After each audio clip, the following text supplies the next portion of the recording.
Kids story studio में खुशामदीद। आइए आज की दिलचस्प कहानी से लुत्फ अंदोज हों। ज़ैन और अली को तालीम हासिल करने में कोई दिलचस्पी न थी। इम्तहानों के दिन उनके लिए किसी डरावने ख्वाब से कम न होते थे। वो दोनों हर वक्त जल्द अमीर होने के तरीके ढूंढते रहते थे। एक दिन उन्होंने सोचा, क्यों न समंदर पर जाकर मछली को पकड़ा जाए, जिसको बेचकर हम रातों रात अमीर हो जाएंगे। जल मछली की कहानी उन्होंने अपनी दादी जान से सुन रखी थी।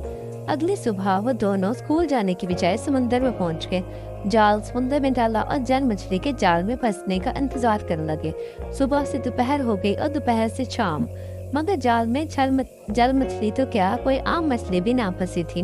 वो मायूसी से सोच ही रहे थे कि अब क्या करें। अचानक उनके कंधे पे किसी ने हाथ रखा। उन्होंने चौंक कर पीछे देखा तो वहाँ एक मछेरा खड़ा था। मछेरे ने उनसे पूछा, वो दोनों अकेले समुद्र पे क्या कर रहे हैं? तुम्हारे साथ तो कोई बड़ा भी नहीं है। दोनों ने डर के मारे तमाम माजरा मछेरे को बता दिया। जल मछली वाली बात पे मछेरा बहुत हंसा और हाथ से इशारा करके बताया, यहाँ दूर दूर तक कोई ऐसी मछली नहीं पाई जाती। मछेरे ने इन दोनों को बताया कि असल दौलत तो इल्म की दौलत है। अगर तुम दोनों वापस जाकर इल्म हासिल करोगे तो ज्यादा से ज्यादा कामयाबियों को समेट सकते हो। कुछ ही ऐसे बात वो सब तुम लोग पालोगे जो तुम अभी पाना चाहते हो। गलत रास्ते से इंसान को बुराई की तरफ ही लेकर जाता है, जो दुनिया और आखिरत दोनों में तबाही का सबब बनता है। बड़ा आदमी वो है इसके पास इल्म की दौलत है।